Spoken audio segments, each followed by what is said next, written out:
tahun 2004 Pak Prabowo mendirikan Asosiasi Pedagang Pasar Seluruh Indonesia. Bapak, ini namanya Asosiasi Pedagang Pasar Seluruh Indonesia. Lalu Pak Prabowo itu mendirikan Pak Jokowi pertama kali kepada rakyat di Jakarta diperkenalkan di Pasar Minggu Jakarta Selatan. Ada yang pernah ke Pasar Minggu? Kita ingin ya, ibaratnya pemilu ke pemilu kan memang komunitas pedagang ini selalu setelah pemilu ada aja gitu.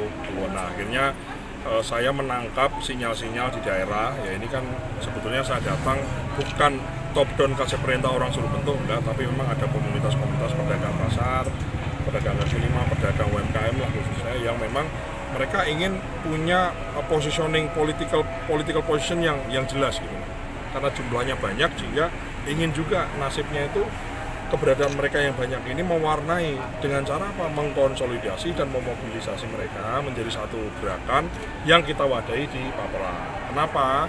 Karena ya mereka sepakat bahwa udahlah yang bisa meneruskan Pak Jokowi ini hanya Pak Prabowo.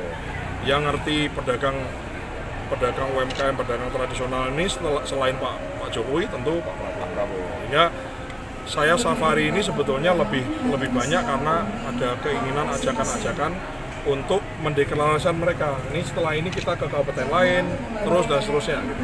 Bahkan di Jawa Timur sudah nunggu, tapi ya kita nunggu giliran lah gitu.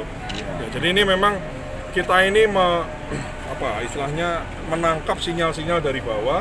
Ternyata setelah saya datangi banyak itu yang memang yang bergabung dengan kita, satu barisan dengan kita, dan ini tentu kita laporkan kepada Pak Prabowo, dan beliau juga sebagai dulu pernah memimpin organisasi pedagang pasar ya familiar lah, tentu tidak punya barrier untuk menyerap aspirasinya karena pernah bergaul, pernah mengurusi pedagang pasar pedagang tradisional. Gitu kira-kira. Jadi jangan menyampaikan ada 17 juta pedagang yang mendukung Pak Prabowo di 2024 ini. Saya tidak bilang 17 juta dukung semua, tapi kita ingin kalau memang iya ya sudah, pedagang pasar yang memang dari bawah ingin ini kan mungkin totalnya kan ada sekitar 16.000 pasar se-Indonesia ya. Itu totalnya dari pedagangnya, kulinya, kemudian supplier dan lain-lain itu totalnya 16 sampai 18 juta orang. Nah, intinya gini, kalau memang iya supaya ada positioningnya jelas, tentu 16 sampai 18 juta itu harus solid mendukung Pak Prabowo, sehingga begitu beliau jadi nanti tuntutannya jelas. Nuntutnya jelas, maunya jelas, aspirasinya jelas, dan action yang akan dilakukan itu jelas gitu.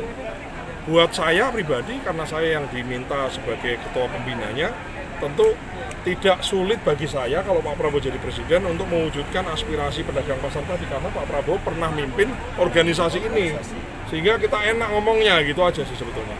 Iya. Program yang akan dilakukan Pak Prabowo untuk para pedagang itu ketika nanti selesai apa Pak? Ya gini, kita sudah rangkum ya dari perjalanan 300 kota ya.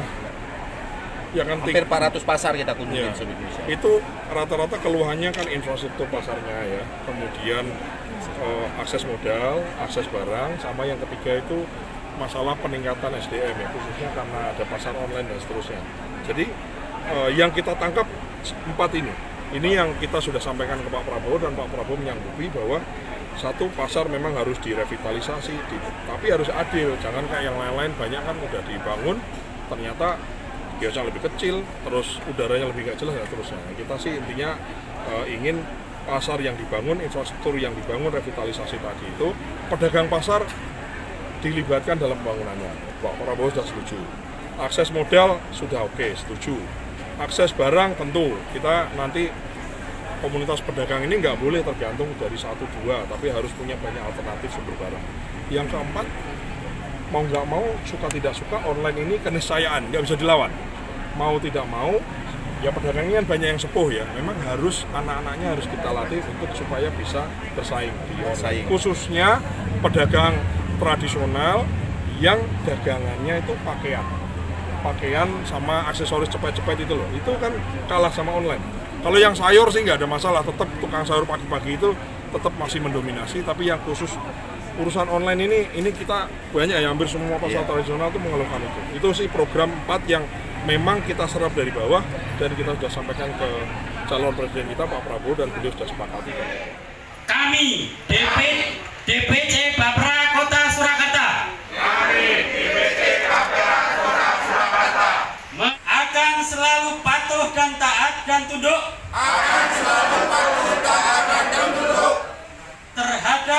aturan dasar Papera serta instruksi pimpinan.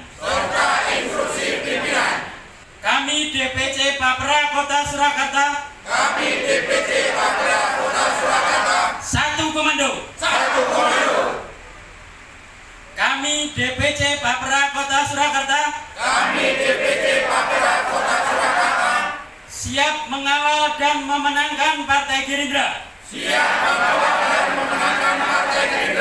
Serta Prabowo Subianto pada pemilu 2024.